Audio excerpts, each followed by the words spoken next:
Shalom semuanya, kali ini saya akan share video tanggapan dari Bapak Saifuddin Ibrahim mengenai pernyataan atau ulang tahun yang dirayakan oleh Ustadz Abdul Somad. Yang saya perhatikan di sini adalah yang pertama bahwa Ustadz Abdul Somad tidak konsisten dengan perkataan sebelum-sebelumnya. Kenapa? Karena akhir-akhir ini dia juga merayakan ulang tahun. Padahal dia berkata bahwa yang merayakan ulang tahun itu adalah kafir, tradisi barat.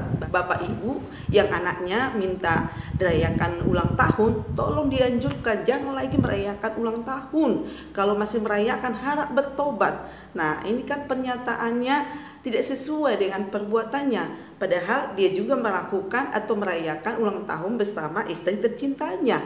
Itu menunjukkan bahwa beliau adalah tidak konsisten, pelin-pelan, bisa berubah dengan kondisi keadaan yang ada. Nah, ini yang perlu kita ingatkan, khususnya para hamba-hamba Tuhan ataupun para pelayan-pelayan Tuhan. Perkataan itu haruslah sesuai dengan perbuatan, karena bukan hanya perkataan kita yang dilihat oleh umat, tetapi tindakan atau perbuatan kita itu menunjukkan jati diri kita bahwa kita itu siapa. Biarlah supaya kita dibukakan mata hati, mata rohani kita, supaya perkataan kita sesuai dengan perbuatan. Tonton sampai selesai. Ini dia. Misalnya Ustadz Abdul Somad mengharamkan ulang tahun, ternyata dia makan sendiri omongannya. Apa yang dia haramkan itu sekarang karena punya istri baru, ulang tahun, ya potong tumpeng. Selamat kafir, selamat ulang tahun, kami ucapkan selamat kafir, kami ucapkan, punya istri baru. Misalnya Ustadz Abdul Somad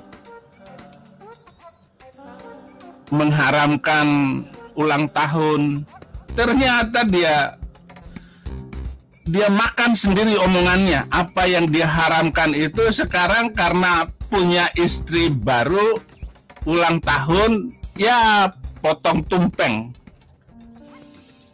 Selamat kafir, selamat ulang tahun, kami ucapkan selamat kafir, kami ucapkan, punya istri baru. Bukan masalah dia punya istri baru atau tidak, tetapi cara omong dan mengambil keputusan di dalam pembicaraannya, dia melangkahi apa yang telah dia ucapkan. Dia menentang apa yang telah diucapkannya. Dia melanggar sendiri ucapannya sendiri. Apakah karena kebiasaan itu gitu? Saya juga nggak tahu ya. Ada ustadz macam begini. Nah, ustadz ini akan menghancurkan Islam. Saya ingat dengan Rashid Ridho, Muhammad Abduh. Dia bilang, Al-Islamu mahjubun bil muslimin. Islam itu dihancurkan oleh orang Islam itu sendiri. Yang merusak Islam itu ya orang Islam itu sendiri. Nah, saya bersyukur gitu. Saya sebagai orang Kristen ya saya senang-senang aja. Saya ketawa-ketawa aja, tepuk tangan malah. Karena dengan omongan semacam itu saya senang sekali. Artinya banyak orang Islam akhirnya masuk Kristen. Tetapi saya mempertahankan iman saya, kekristenan saya dengan bangga, dengan kebaikan-kebaikan dan keberanian. Bahkan saya masuk penjara hanya sekedar saya mengkristenkan banyak orang katanya. Kok masuk penjara gara-gara masuk Kristen? Apa salah saya? Indonesia bebas beragama kok. Saya dituduh penista agama. Menistakan agama siapa? Berarti saya sudah berhasil menistakan agama dong. Agama apa yang saya nistakan? Justru ada agama yang menistakan agama lain.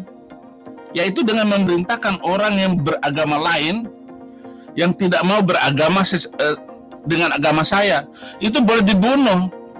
Lah kalau kita ikuti ayat Al-Quran, ya hancur dunia ini, hancur Indonesia. Karena Al-Quran boleh membunuh manusia lain karena beda agama, boleh membunuh orang Yahudi dan orang Kristen. Ayatnya nggak usah dibuka. Hafal semua saya ayat-ayat itu.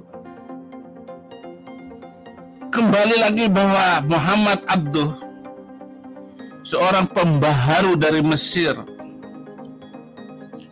dia yang luar biasa memberi pencerahan terhadap orang Islam untuk tidak jumud berpikir, agar tidak membuat ulasan-ulasan seperti itu, mengatakan ulang tahun haram.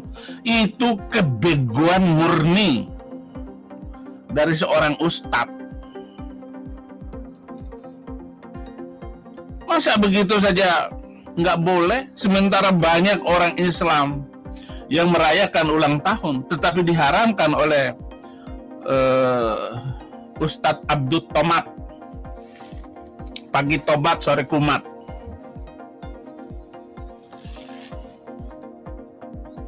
Inilah jumud berpikir yang membuat Islam itu semakin jatuh dan semakin melorot. Tetapi bagi saya seorang Islam, orang Kristen, ya senang-senang saja. Karena dengan komentar-komentar kayak begitu, itu akan membuat agama itu akan sampai kepada titik paling rendah di Indonesia ini. Saya senang belaka, saya gembira juga.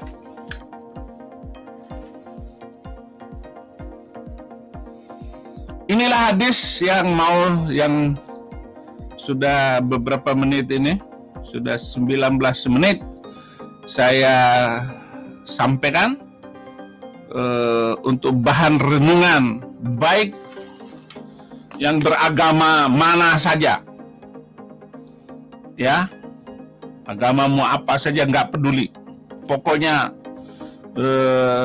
saya akan membangun NKRI dari hadis-hadis dan juga dari kitab-kitab Injil. Terima kasih. Tuhan Yesus memberkati.